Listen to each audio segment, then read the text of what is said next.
What is the good life? Not the wealthy life, not the easy life, the good life. It's a question that haunted the ancients and still lingers in every midnight thought today. Tonight, we turn to three minds from three ages: Aristotle, Epicurus, Marcus Aurelius. They disagreed, they redefined, but they all searched for the same thing: a life worth living. The year is 335 BCE. Athens still breathes with the ideas of Plato, who had died not long ago. But a new voice has risen, a sharp, grounded thinker named Aristotle. He opens a school, the Lyceum, but he doesn't stand at a podium. No, Aristotle walks as he teaches. With students around him, he strolls through olive groves, drawing shapes in the sand, asking questions with no easy answers.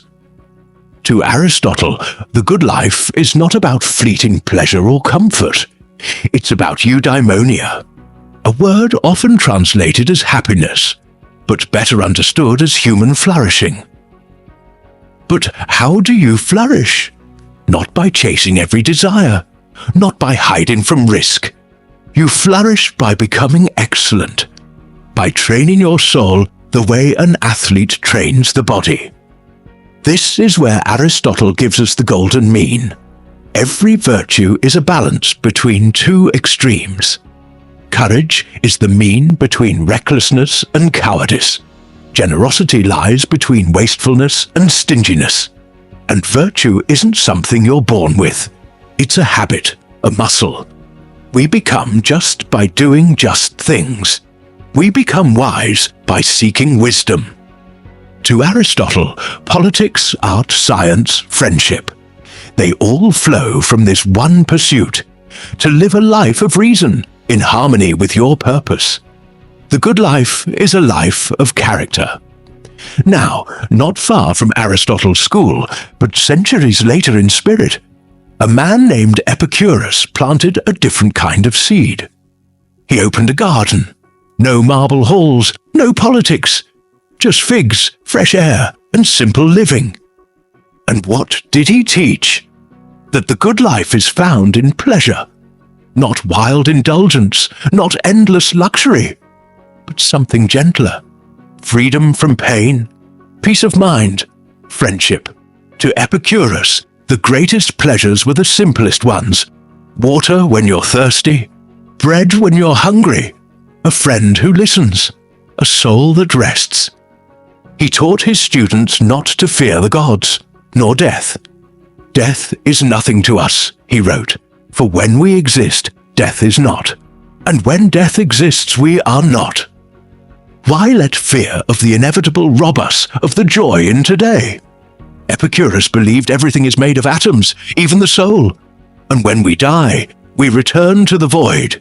So the only life we have is this one. And so he told his students, do not chase what is flashy. Do not fear what cannot be avoided. Choose enough. Choose calm.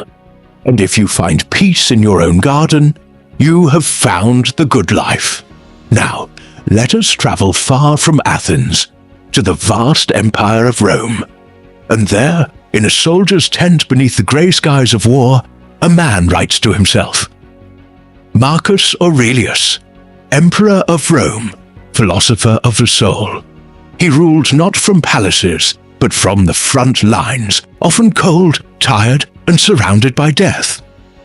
And yet, in those dark nights, he wrote words that still echo across time. You have power over your mind, not outside events. Realize this, and you will find strength. Marcus followed the school of Stoicism, a philosophy of endurance, self-discipline, and living according to nature. To him, the good life was not about pleasure or success. It was about integrity, about doing one's duty, no matter the cost. He believed everything is part of a grand design, the logos, the natural order.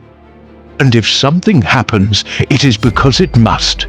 Your task is not to control the world, Your task is to control yourself. He ruled millions, but still wrote for himself. Meditations, his private diary, was never meant to be read, but it became one of history's greatest books on how to live and how to suffer well. Marcus did not seek joy. He sought peace. He did not ask for comfort. He asked for courage. And that too is the good life. 3 men, 3 centuries, 3 paths. Aristotle taught us to become our best selves. Epicurus taught us to need less and fear less. Marcus Aurelius taught us to hold fast, even when all else falls away. And maybe the good life isn't a single road. Maybe it's the asking, the trying, the walking forward, even when we do not yet know the way. What is a good life? Perhaps it is this moment, sitting under the stars, hearing the old stories, and remembering that you are not alone on the path. Subscribe to my channel.